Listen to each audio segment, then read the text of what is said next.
যুক্তরাষ্ট্রের আলাস্কায় রুশ president Vladimir পুতিনের সঙ্গে বৈঠকের কয়েকদিনের মধ্যেই জেলেনস্কির সঙ্গে আলোচনায় বসেন মার্কিন প্রেসিডেন্ট ডোনাল্ড ট্রাম্প। শুধু ইউক্রেন রাশিয়ার শীর্ষ নেতার মধ্যে সীমাবদ্ধ থাকেননি ট্রাম্প, বরং ইউরোপীয় নেতাদের নিয়ে আসেন হোয়াইট হাউসে। সিএনএনের এক প্রতিবেদনে বিশ্লেষক স্টিফেন কলিনসন জানান, ইউক্রেন যুদ্ধ বন্ধে মার্কিন প্রেসিডেন্টের এই তৎপরতা প্রশংসনীয় হলেও কতটুকু কার্যকর হবে তা নিয়ে প্রশ্ন রয়েই গেছে।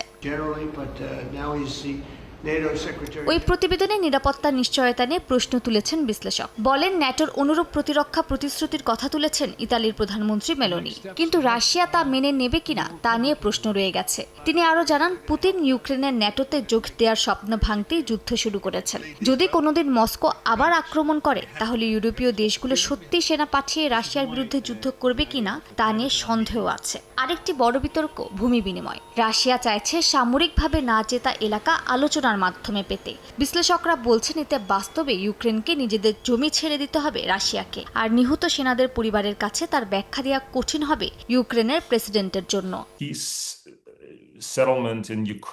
এদিকে বার্তা সংস্থা রয়টার্সকে দেয়া সাক্ষাৎকারে বিশ্লেষক সের্গেই রাদচেঙ্কো জানান, ট্রাম্প এখন শান্তি প্রক্রিয়া এগিয়ে নিতে মরিয়া, আর এই কারণে জেলেনস্কির সঙ্গে সম্পর্কে টানাপোড়েন আড়াল করে নমনীয় থাকার চেষ্টা করছেন তিনি। একই সঙ্গে ট্রাম্পের হুমকি ধামকি কার্যকর হচ্ছে না, বরং রাশিয়া বৈঠকের পর আরও শক্তিশালী হয়ে ফিরেছে।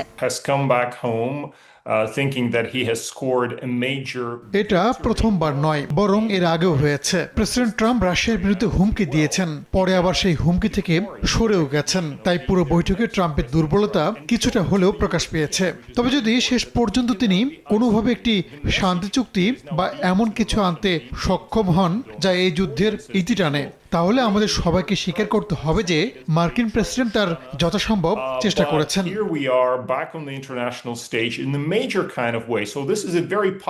রাদচেঙ্কো মনে করেন, আলাস্কা সম্মেলনে পুতিনের উপস্থিতি ইউরোপীয়দের কাছে শক্ত বার্তা পাঠিয়েছে যে রাশিয়াকে বিচ্ছিন্ন করা সম্ভব নয়। আরও বলেন, ইউক্রেন ইস্যুতে দুই পক্ষের সঙ্গে ট্রাম্পের সাক্ষাতের পর সন্দেহ থেকেই যাচ্ছে যে তিনি আসলেই কি পশ্চিমা নিরাপত্তার পক্ষে, নাকি এখনও পুতিনকে প্রশমিত করার কৌশলেই আছেন।